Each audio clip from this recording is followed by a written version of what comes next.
How to factory reset an August smart lock when moving house. Why reset before moving? When selling a home, smart devices like locks must be reset to protect both parties. This ensures the seller loses access and the buyer can set up the device as if it were brand new. Disconnecting the keypad. Before resetting an August smart lock with a keypad, disconnect it via the August app while in Bluetooth range.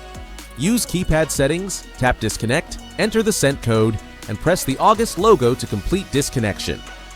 Factory resetting the lock. To reset, open the August app, select the lock, and choose factory reset while within 30 feet. When the seller hasn't reset. If a seller hasn't reset the lock, the buyer must request it directly. Without seller permission, reset isn't possible. August may take up to 30 days unless the seller promptly approves, permanently giving up all access. Go to GearBrain for more information.